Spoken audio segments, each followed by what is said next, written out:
damai sejahtera Allah yang melampaui segala akal, kiranya itulah yang memelihara hati dan pikiran saudara-saudara dalam Kristus Yesus Tuhan kita. Amin. Jemaat Tuhan, khotbah untuk kita semua pada minggu yang baru ini kami petik dari Ulangan 16 ayat 16c dan 17. Janganlah ia menghadap hadirat Tuhan dengan tangan hampa, tetapi masing-masing dengan sekedar persembahan, sesuai dengan berkat yang diberikan kepadamu oleh Tuhan Allahmu. Sekali lagi kami baca. Janganlah ia menghadap hadirat Tuhan dengan tangan hampa, tetapi masing-masing dengan sekedar persembahan, sesuai dengan berkat yang diberikan kepadamu oleh Tuhan Allahmu. Sampai demikian pembacaan kita. Saudara-saudara, pesan Tuhan itu disampaikan pertama sekali dalam rangka pesta Pondok Daun bagi umat Israel, yaitu pesta panen, sekaligus pesta di mana mereka mengenangkan pengembaraan mereka di padang gurun. Dan Tuhan menyampaikan pesan kepada semua umat Israel yang datang ke Bait Allah, ke Yerusalem, supaya jangan ada yang datang menghadap Tuhan dengan tangan hampa, tetapi membawa persembahan sesuai dengan berkat yang diterimanya. Saudara-saudara, teks ini mengajak kita merenungkan ulang, menyegarkan ulang pemahaman kita tentang persembahan. Tapi sebelumnya, saya mengajak kita melihat dulu beberapa fakta tentang persembahan di gereja kita. Yang pertama, di gereja kita pelayanan tidak pernah dikaitkan dengan persembahan. Tidak akan pernah ada pendeta atau sintua yang bertanya kepada ruas yang ingin mendapatkan pelayanan, apakah kamu sudah menyampaikan persembahan? Pelayanan gereja dijalankan tanpa mengaitkan dengan persembahan. Ada atau tidak ada, belum atau sudah, tidak pernah dikaitkan dengan pelayanan. Yang kedua, tidak ada program gereja kita yang gagal karena tidak ada uang. Selama lebih 3 tahun kami di sini, kami berani bersaksi tidak ada program gereja kita yang gagal karena tidak ada uang. Semua yang kita programkan, semua yang kita cita-citakan, yang kita doakan, diberkati oleh Tuhan. Sebab itu kita bersuka cita. Yang ketiga, dalam masa pandemi 4 bulan kita tidak datang ke gereja ini, kita beribadah di rumah kita masing-masing, ternyata persembahan tetap disampaikan oleh anggota jemaat. Semua itu merupakan sukacita kita. Selanjutnya, untuk memahami makna persembahan agar saudara dan saya tidak keliru, tidak salah paham, ada 3 prinsip yang tetap mesti kita ingat tentang persembahan. Yang pertama, Tuhan Allah adalah pencipta langit dan bumi ini dan pemiliknya. Langit, bumi ini dan segala isinya, termasuk manusia, termasuk saudara dan saya, adalah ciptaan Tuhan dan milik Tuhan. Tuhan tidak tergantung, aktivitas Tuhan tidak tergantung kepada saya, kepada saudara, kepada manusia. Sebaliknya, kitalah yang bergantung kepada Tuhan. Tuhan tidak kekurangan, sehingga dia harus mengemis meminta kepada kita. Punyanyalah langit, punyanyalah bumi. Segala yang ada di atas bumi adalah punya Tuhan. Mazmur 50. Bahkan dialah yang empunya kita. Prinsip yang kedua yang harus kita ingat, Tuhan Allah adalah Bapa yang pengasih dan pemurah. Tuhan Allah adalah Bapa yang pengasih dan pemurah. Dia tidak perlu dibujuk. Dia tidak perlu disanjung-sanjung. Dia tidak perlu disogok supaya dia baik. Dia baik sejak semula, dari dalam dirinya sendiri sampai selama-lamanya. Tuhan itu baik dari semula, dari dalam dirinya sendiri sampai selama-lamanya. Bukan karena kita baik kepada Tuhan maka dia baik kepada kita. Bukan karena kita sampaikan persembahan kepada Tuhan maka dia memberkati dan memberikan kepada kita. Dia adalah Bapa yang pengasih dan pemurah. Saudara-saudara, tanpa diberikan persembahan pun, Tuhan itu tetap Bapa yang pemurah dan baik. Yang ketiga, prinsip ketiga yang harus kita pegang, Allah tidak pernah menuntut apapun dari saudara dan saya, kecuali kita berlaku adil, mencintai kesetiaan, dan hidup dengan rendah hati di hadapannya. Mika 6 ayat 6-8. Sang nabi bertanya kepada dirinya sendiri, apakah yang harus kubawa kepada Tuhan? Akankah ku persembahkan anak sulungku sebagai ganti dosaku? Akan ku korbankankah ribuan sapi supaya Tuhan senang?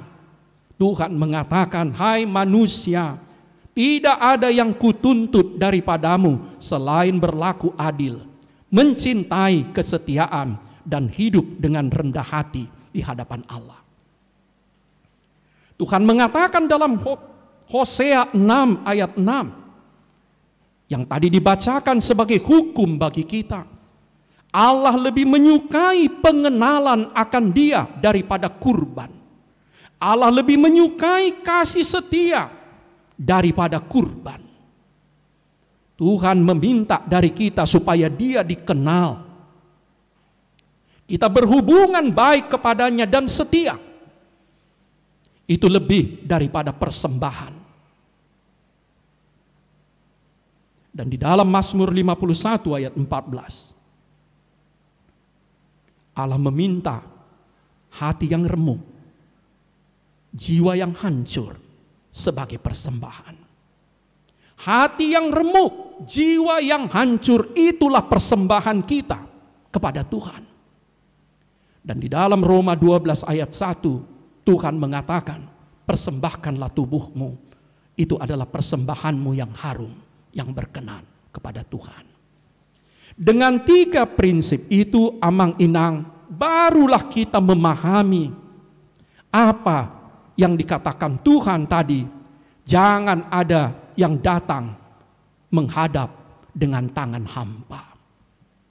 Seandainya di satu ketika saudara dan saya tidak memiliki apapun, jangan takut datang kepada Tuhan, sebab Dia Bapa yang pengasih, Dia Bapa yang pemurah. Seandainya karena COVID ini saudara dan saya di PHK, kehilangan sebagian besar penghasilan dan hanya bisa menyampaikan sedikit persembahan, bawalah itu kepada Tuhan. Sebab Dia adalah Bapa yang pengasih, Bapa yang pemurah, yang tak pernah menuntut apapun dari anak-anaknya. Dengan demikian, kita mendapat makna persembahan yang lebih dalam. Ada 4. Pertama, persembahan itu adalah tanda pengakuan. Tanda pengakuan bahwa Allah yang memberi segala yang baik yang ada pada kita. Ketika saudara dan saya menyampaikan persembahan, apakah itu persembahan persepuluhan, persembahan bulan, persembahan minggu, atau persembahan syukur, itu adalah tanda pengakuan. Saya dan saudara mengaku semua yang baik yang ada padaku bukan semata-mata hasil kerja kerasku, prestasiku, tetapi pemberian Allah kepadaku. Tanda pengakuan kita bahwa Tuhanlah yang empunya kehidupan kita. Tuhanlah yang empunya bahkan diri kita. Sebab itu sebagian kita kembalikan kepadanya. Sebagian kita kembalikan kepadanya sebagai persembahan. Sebab kita mengaku semua yang baik yang ada padaku berasal dari Tuhan. Pertanyaannya, apakah dalam hati kita masing-masing, saya pakai kata kita, apakah dalam hati kita masing-masing kita mengaku bahwa kekayaan segala yang baik yang ada pada kita sekarang berasal dari Allah? Pada dasarnya milik Allah yang dititipkan sebaik-baiknya kepada kita. Atau jangan-jangan dalam hati kita menganggap ini adalah milikku mutlak, hasil kerjaku, tidak ada peran, tidak ada pemberian Allah di dalamnya. Saudara-saudara, kami selalu mengambil contoh. Kita sebagai orang tua, cobalah kasih uang kepada anak-anak kita. Kemudian kita minta lagi sebagian daripadanya. Banyak anak sangat sulit atau bahkan tidak mau memberikannya. Cobalah kasih sepotong kue kepada anak-anak. Dia tahu bahwa kue itu, makanan itu berasal dari kita bapaknya, ibunya. Kemudian minta lagi sebagian. Banyak anak sangat sulit untuk memberikannya.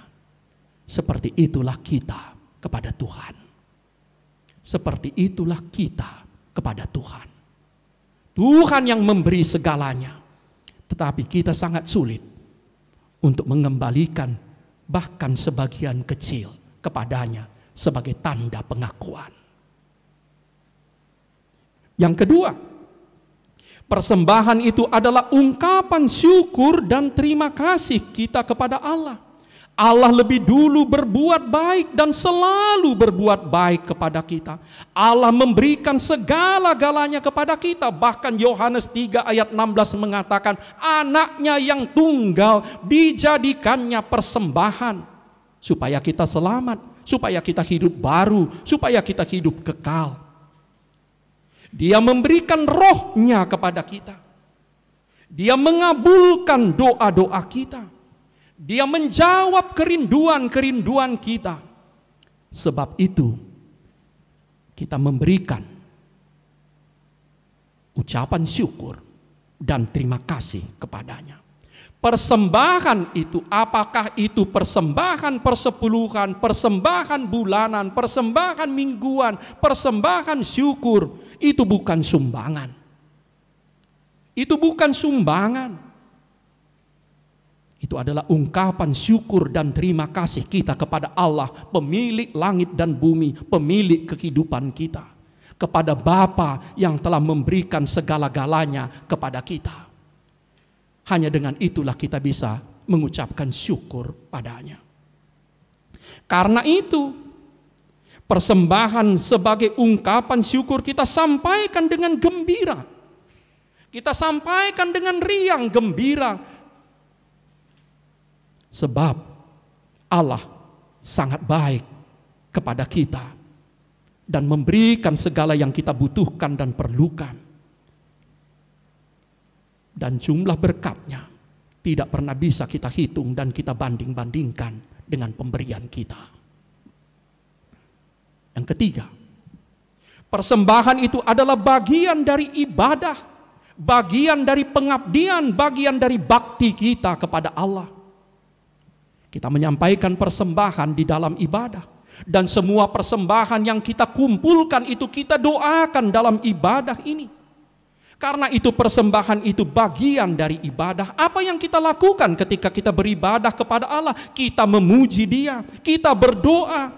Kita mendengarkan hukum-hukumnya dengan sikap takzim. Kita mengaku dosa kita dan meminta pengampunan. Kita menyaksikan iman kita. Kita mendengarkan firman dan menerima berkat. Dan menyampaikan persembahan kita. Karena persembahan itu bagian dari ibadah, maka persembahan itu kita sampaikan dengan penuh hormat kepada Allah.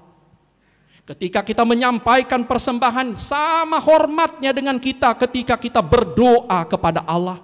Ketika kita mendengar hukumnya, ketika kita mengaku dosa dan menerima pengampunan, ketika kita mendengar sabda dan menerima berkatnya.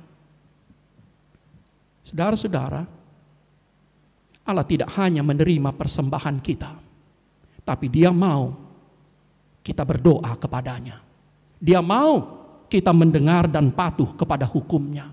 Dia mau kita mengaku dosa dan menerima pengampunannya. Dia mau kita menyaksikan imannya. Saudara-saudara, di gereja HKBP sebagian besar, makna persembahan sebagai bagian dari ibadah menjadi berkurang atau hilang karena terlalu banyak kantong diedarkan. Sekali lagi kami katakan, di banyak gereja HKBP makna persembahan sebagai bagian dari ibadah hilang karena terlalu banyak kantong diedarkan. Sehingga persembahan jatuh menjadi sekedar pengumpulan uang. Bukan lagi bagian dari ibadah, sama seperti pengakuan iman, doa, pengampunan dosa, hukum, berkat, khotbah. Dan ingat saudara-saudara, ada pameo Batak yang mengatakan tangan yang memberi di atas, tangan yang menerima di bawah. Ditoru do tangan ni nama calo. Jala digicang tangan ni nama ngalehan. Hati-hati amang inang. Itu hanya berlaku ketika kita memberikan untuk manusia. Ketika kita menyampaikan memberi kepada Tuhan, tangan kita, tangan yang memberi harus di bawah. Tangan yang memberi harus di bawah. Sebab itulah dalam doa persembahan kita berkata, terimalah persembahan kami ini bagaikan dupa yang harum di hadapan-Mu. Sebab kita menyampaikan persembahan itu dengan penuh hormat, dengan dua tangan kita yang di bawah. Mengatakan bahwa ini adalah bagian pengabdian, bagian ibadah kami kepadamu. Karena itu, persembahan bukan sekedar iuran. Persembahan bukan sumbangan. Persembahan bukan sekedar menjatuhkan, menyisihkan apa yang berlebih dari hidup kita. Yang keempat dan terakhir, jadikan hidupmu, jadikan hidup kita, totalitas hidup kita sebagai persembahan kepada Tuhan. Seluruh hidup kita jadikan sebagai persembahan untuk Tuhan, untuk kemuliaan namanya, untuk kebaikan dunia yang diciptakannya, untuk mengasihi anak-anaknya yang kekurangan. Kiranya Tuhan memberkati hidup, memberkati seluruh persembahan, memberkati persekutuan, kesaksian, dan pelayanan kita. Amin. Terima kasih Allah. Kaulah Allah Bapa kami yang mencipta langit dan bumi ini dan segala isinya. Kaulah pemilik langit dan bumi, dan Kau jugalah yang empunya kami. Ya Allah, Kaulah Bapa kami yang maha kasih dan maha murah, yang setia. Engkau telah memberikan anak-Mu yang tunggal supaya kami hidup. Engkau memberikan Roh-Mu sendiri kepada kami supaya kami hidup baru.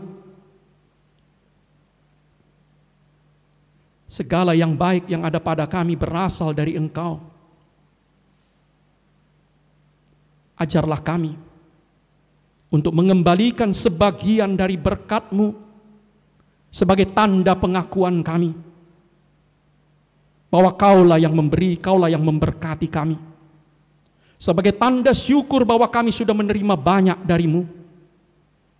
Juga sebagai tanda kepercayaan Kau setia menjamin masa depan. Sebagai bagian ibadah kami kepada Tuhan. Ya Allah, berkati hidup kami. Berkati profesi kami. Berkati usaha, bisnis, dagang yang kami lakukan. Biarlah segala yang baik yang kami ikhtiarkan dan kami kerjakan berbuah banyak. Kami gembira dan kami semakin bersyukur kepadamu. Secara khusus kami berdoa bagi para jemaat-Mu yang kehilangan mata pencahariannya, yang berkurang penghasilannya selama masa pandemi ini. Hiburkan hati mereka, teguhkan iman mereka, dan beri mereka peluang-peluang yang baru ya Tuhan, meningkatkan kesejahteraan hidup mereka. Terima kasih Allah. Kami persembahkan hati kami, tubuh dan jiwa dan roh kami sebagai persembahan kami kepadamu, sebagai upah pengorbanan anak-Mu Yesus Kristus. Terimalah kami. Amin.